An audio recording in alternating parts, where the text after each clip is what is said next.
Hey there, I'm Seamus. I'm going to show you how to create a Cat5e networking cable. Now, a couple of reasons why you might want to do this. If you have a networking cable like this that you buy from the store, this is about a $10 cable if you buy it from Walmart or some similar place. Now, the problem is, it's a fixed length. You can't change the length of this wire. You're stuck with what you have. So, we're going to make our own. This is a spool of Cat5e networking cable, as it says right here on the box. And this, you can create any length that you want. Now I want a really short wire, so we're going to make a short wire today. Some tools that you're going to need. This is called a network crimping tool. This was $5 from Yongbang Industries. I just ordered it from China. These are called RJ45 network connections.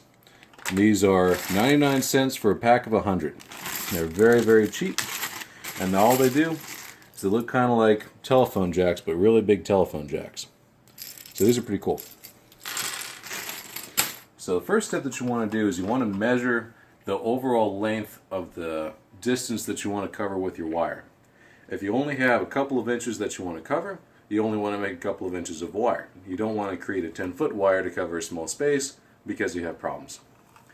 So in this case, we're going to create about a 6 or 7 inch wire, give or take. So I want to have at least an inch on both sides. That's about 6 inches. So I want to have about an inch here and an inch here of space so that I have room to work with. Most network crimp tools have a little cutting tool, and so you can use the cutting tool to cut the wire to your desired length. So now that you have your raw wire, you'll notice that there are many individual little strands inside of there. Now we want to strip the gray insulation off the outside of the wire, but we don't want to cut into any of those wires on the inside. Like I said, most crimping tools that you can buy on the market come with a tool specifically designed for this. In this case, it looks like that half semicircle there with a knife blade.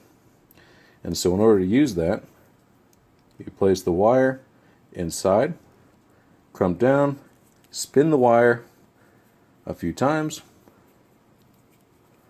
and pull, and the insulation comes right off. Now you can see when you first take off the gray insulation from the outside sheath that there are 4 main packs of different color wires on the inside, and they're all twisted together. This is called an unshielded twisted pair wire. And the twists help it transmit data over long distances without electrical interference. And so the first thing that you want to do when you take the insulation off is to separate this off into 4 main pieces. Once you have your 4 main sections divided, you want to carefully untwist each one of the 4 packs of wires. Okay.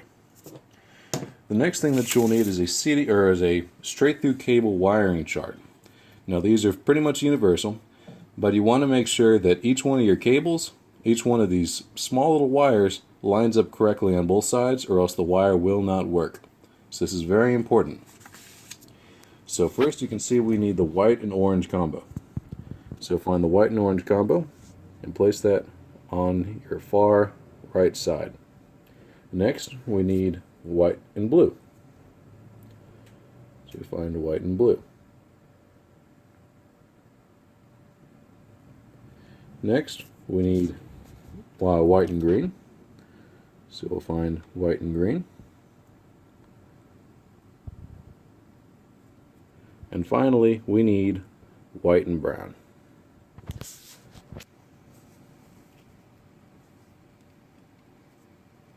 When you have all of your cables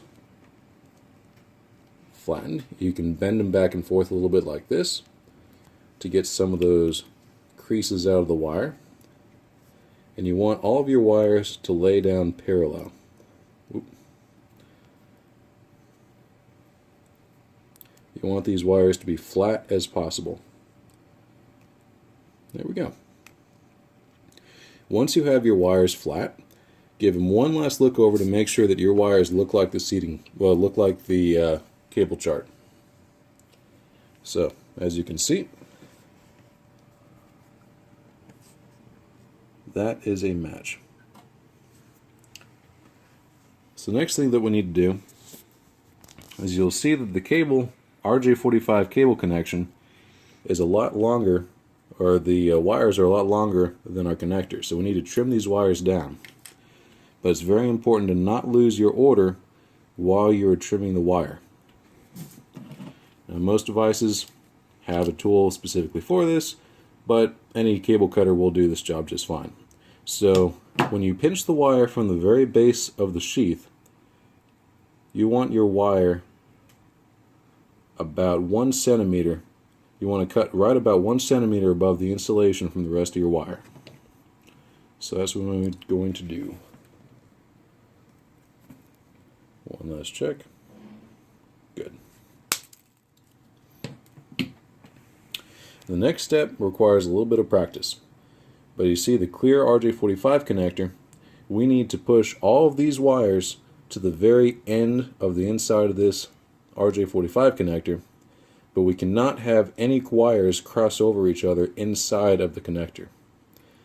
So we're going to feed in very slowly, very carefully.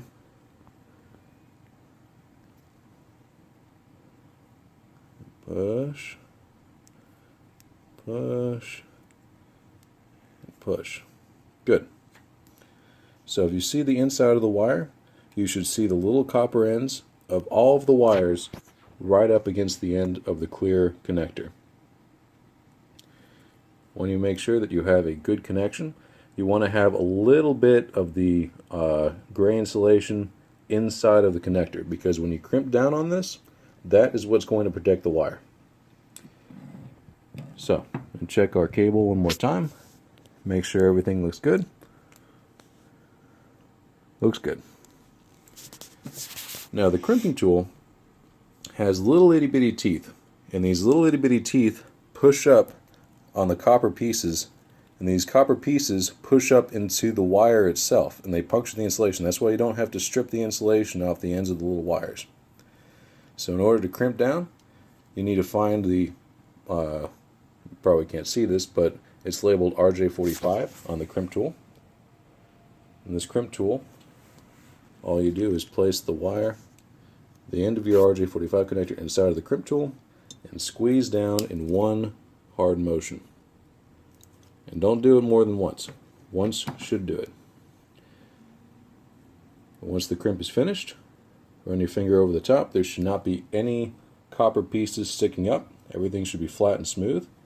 Give it a couple of pulls. See if the wire is sturdy. And there you go.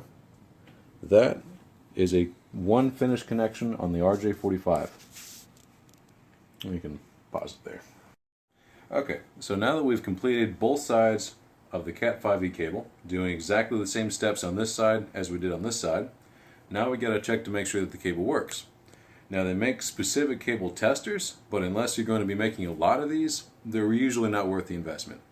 A very quick way to verify that the wire works is with a laptop and a router. All you got to do, plug it into your laptop, plug it into your router, and say, okay, let's see if we can access the internet. Looks like we can. Looks like the wire works. Very good. One more thing. A couple of people have been asking me, hey Seamus, why would I want to create a CAT5e cable instead of a CAT6 cable or a CAT7 cable? And they kind of look the same, don't they? And CAT6 is 10 times faster than CAT5e, so why would I want a CAT5e? Well, let's take a quick look at that real quick. So this is CAT6 cable. Now, one of the immediate differences you'll see is that it's got little pieces of aluminum around every single one of those cable bundles. Each one of those is called a shield. And when you have shielded cable, that adds a lot to the price, and that adds a lot to the complexity. And so if you're trying to create a short office connection for one PC, it is much, much better, much easier to go with the cheaper, lighter duty cable. There's no need to splurge and buy expensive cable unless you actually have a use for it. Now, it is true it'll be 10 times faster, but it is not necessary. Let's take a look at just the plugs for this cable. Here at Newegg.com, We have 100 RJ45 modular plugs for standard CAT5e cable. And notice the price over here, $7.72. Okay, well, let's take a look at these. This is the same type of connector for a CAT6. This is a shielded CAT6 RJ45 connector. You'll notice it's 100 pieces and it's $31.88. So you can either pay $7.72 for a pack of 100 or $31.88 for a pack of 100. And if this is something that you're not used to doing, and if it's something that you're just learning how to do now, it is not good to start out learning on the expensive stuff. Start off on the cheap, and then later on, if you have some necessary requirement for gigabit internet connection, then great, you can move on to Cat6. But for now, just stick to Cat5. You'll be thanking your wallet later. All right. Thank you for watching. This has been how to create a Cat5e network cable.